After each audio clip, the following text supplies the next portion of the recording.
Jadi itu ajaran Nabi Isa alaihissalam, ajaran Nasrani. Terus bagaimana dengan ajaran Yahudi? Kita belajar pada Yahudi. Kalau tadi kita belajar pada Nasrani, sekarang Yahudi. Di dalam Quran surat Al-A'raf ayat 168, ini menerangkan jelas kenapa umat Yahudi terpecah, umat Nasrani terpecah, itu dijelaskan dalam sini. Ayat Al-A'raf ayat 168 yang bunyinya Bismillahirrahmanirrahim. Dan kami pecahkan mereka di dunia ini menjadi beberapa golongan, di antaranya ada orang-orang yang soleh dan ada yang tidak demikian. Dan kami uji mereka dengan nikmat yang baik-baik dan bencana yang buruk-buruk agar mereka kembali kepada kebenaran. Jadi umat Yahudi, umat Nasrani itu dipecahkan oleh Allah. Sebagaimana Rasulullah juga bersabda, umat Yahudi dan Nasrani terpecah menjadi 172 golongan.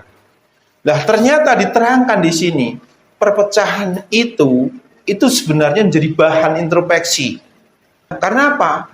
Di sini diterangkan, dan kami uji mereka dengan nikmat yang baik-baik dan bencana yang buruk-buruk agar mereka kembali kepada kebenaran. Ini ayatnya di awalnya itu, dan kami pecahkan mereka di dunia ini. Jadi perpecahan itu adalah sebuah tanda adanya penyimpangan. Umat Nasrani menyimpang karena menjadikan dunia sebagai tujuannya, dipecahkan. Umat Yahudi menyimpang karena menjadikan dunia sebagai tujuannya, dipecahkan.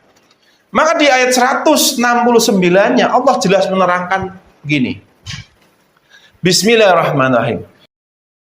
Maka setelah mereka datanglah generasi yang jahat yang mewarisi Taurat. Ini umat Yahudi yang mengambil harta benda dunia yang rendah ini.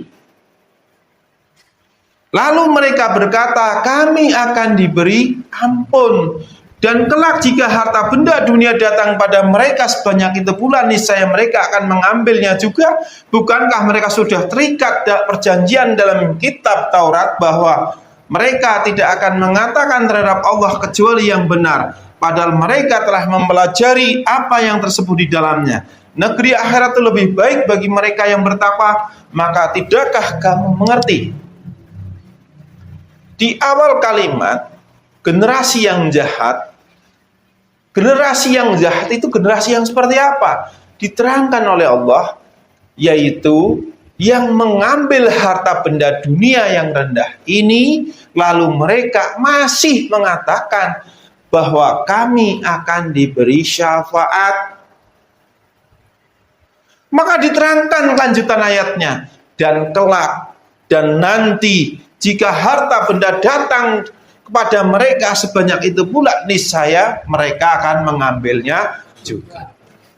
Ini awal mula kaum Yahudi tersesat juga telah mengambil dunia ini sebagai tujuan pengganti akhirat. Sekarang umat Islam bagaimana?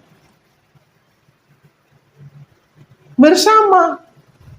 Maka Allah akan mencerai-beraikan umat manusia jika tujuan agama itu sudah dunia.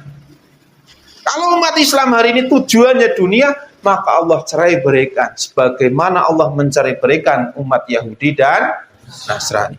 Maka di dalam hadis riwayat Ibnu Majah nomor 4105, Rasulullah SAW bersabda, barang siapa yang tujuan hidupnya adalah dunia, maka Allah akan mencerai-beraikan urusannya, menjadikan kefakiran di kedua pelupuk matanya, dan ia mendapat dunia menurut apa yang telah ditetapkan baginya.